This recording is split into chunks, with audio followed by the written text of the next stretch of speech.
क्या आप जानते हैं कि ईरान में पैदा होने वाले सलाहुद्दीन अय्यूबी ने ही बैतुल मुक़द्दस को फतह किया था। सलाहुद्दीन अय्यूबी ने ही दुनिया की सबसे आधुनिक सल्तनत की बुनियाद रखी थी। उसके जरिए स्थापित की गई अय्यूबी सल्तनत ने 100 सालों तक आधी दुनिया पर राज किया था। इस सल्तनत की सरहदें मिस्र से लेकर सीरिया, तुर्की, यमन और अफ्रीका तक फैली हुई थी। क्या आप जानते हैं कि दुनिया में सबसे अधिक अस्पतालों और स्कूलों का निर्माण कराने वाला शासक कौन था? नहीं जानते तो इस वीडियो को अंत तक देखिएगा कि सलाहुद्दीन अय्यूबी दुनिया का पहला हुक्मरान था जिसने सबसे ज़्यादा अस्पतालों और स्कूलों का निर्माण करवाया था। उनके जरिए बनाए गए अस्पतालों में दुनिया के सबसे बेहतरीन डॉक्टर काम करते थे। आपको यह जानकर हैरानी होगी कि दुनिया का पहला शिक्षा बजट भी सलाहुद्दीन अय्यूबी ने ही पेश किया था। उन्होंने छात्रों के लिए रहने और हॉस्टल और कैंटीन की जिस परंपरा की शुरुआत की थी, आज भी दुनिया में इस्तेमाल किया जाता है। सलाहुद्दीन अय्यूबी ने कभी जनता का पैसा खुद पर खर्च नहीं किया, यहाँ तक कि उन्होंने अपनी ज़िंदगी में कभी रेशमी कपड़े तक नहीं पहने थे। इतनी बड़ी सल्तनत का मालिक होने के बावजूद सुल्तान सलाहुद्दीन अय्यूबी ने अपनी पूरी ज़िंदगी एक टेंट में गुजार दी थी। अब जानते हैं सलाहुद्दीन अय्यूबी का न्याय कैसा था। सुल्तान सलाहुद्दीन अय्यूबी का इतिहास का सबसे न्यायप्रिय और सबसे लोकप्रिय बादशाह कहा जाता है। उनके दरबार में हर इंसान को आने की इजाज़त थी।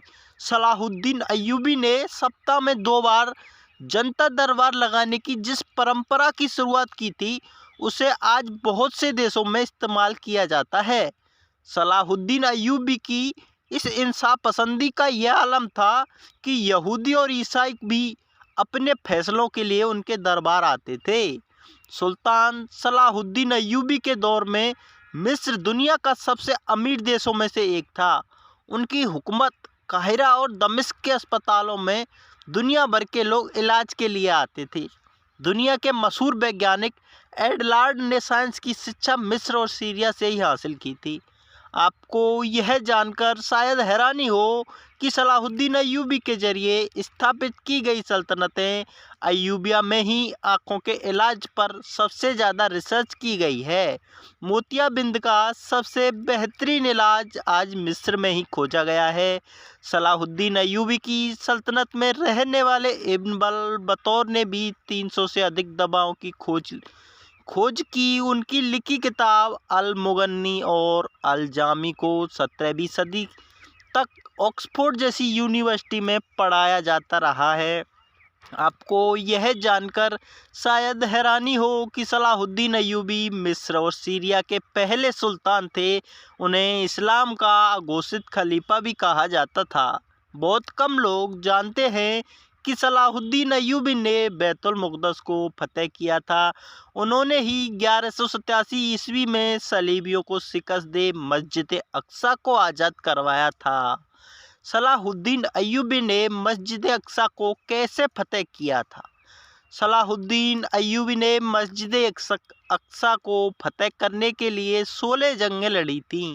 वो हर जंग में एक मेहराब अपने साथ रखते थे ताकि जब बैतुल मुक़द्दस फतह हो तो उस मेहराब को अपने हाथों से मस्जिद अक्सा में लगा सके। 1187 ईस्वी में जब उन्होंने बैतुल मुक़द्दस को फतह किया तो यह मेहराब उनके हाथों से मस्जिद अक्सा में स्थापित हुआ। आधी दुनिया पर हुकूमत करने वाले सुल्तान सलाहुद्दीन अय्यूबी के पास इतना भी पैसा नहीं था कि वो ज़कात अदा कर सकें। वो अपनी सारी दौलत गरीबों और मिस्कीनों पर खर्च कर देते थे। यही वजह है कि सलाहुद्दीन अय्यूबी कभी हज नहीं कर सके, क्योंकि इस्लाम में अपने पैसों से हज किया जाता है। सलाहुद्दीन अय्यूबी ने दुनिया की सबसे खतरनाक जंगें लड़ी थीं। उन्होंने दुनिया की सबसे बड़ी सलीबी फौज को शिकस्त दी। इस फौज की ताकत का अंदाज़ा इसी बात से लगाया जा सकता है कि इसमें दुनिया भर के 6 लाख ईसाई शामिल हुए थे। यहाँ तक कि यहूदियों का एक बड़ा गिरोह भी सलीबियों की मदद कर रहा था।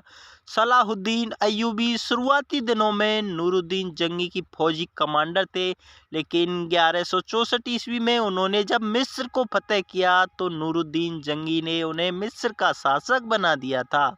और फिर सलाहुद्दीन अय्यूबी की सल्तनत का दायरा फैलता ही चला गया, यहाँ तक कि सऊदी अरब से लेकर इराक, ईरान और सूडान, तुर्की तथा अफ्रीका तक पूरा इलाका सलाहुद्दीन अय्यूबी के कब्जे में आ गया। सलाहुद्दीन अय्यूबी दुनिया के सलीबियों से लगातार 12 सालों तक जंग लड़ी। उन्होंने जंग हित्तीन में अपने 12,000 सिपाहियों की मदद से 10,000 लश्कर को खाक में मिला दिया।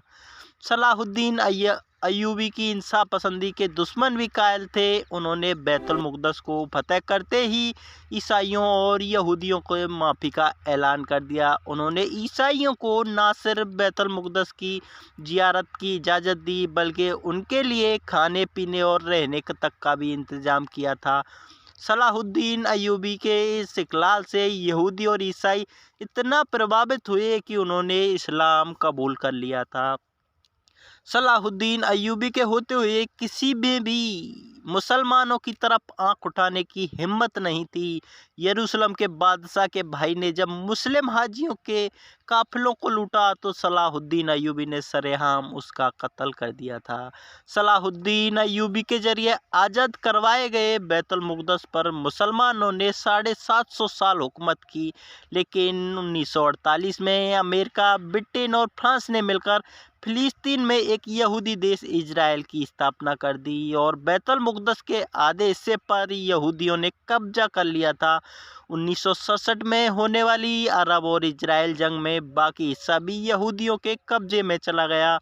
बैतुल मुक़द्दस मुसलमानों का किबला अव्वल था। मुसलमान पहले इसी की तरफ मुँह करके नमाज पढ़ते थे।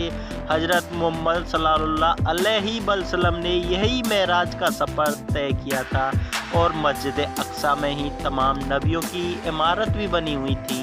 सलाहुद्दीन अय्यूबी ने अपनी पूरी ज़िंदगी मैदान जंग में गुजार दी। उन्होंने 100 से भी अधिक जंगें लड़ी और ज़्यादातर में फतह हासिल की थी। इस्लामी इतिहास का हीरो बहुत कम लोग जानते हैं कि सलाहुद्दीन अय्यूबी हाफिज कुरान भी थे। उन्होंने मात्र 15 साल की उम्र में ही कुरान हिफ्ज कर लिया था। सलाहुद्दीन अय्यूबी तकरीर में पैदा हुए थे। ये वही शहर था जहां बाद में सद्दाम हुसैन जैसा एक शेर पैदा हुआ था।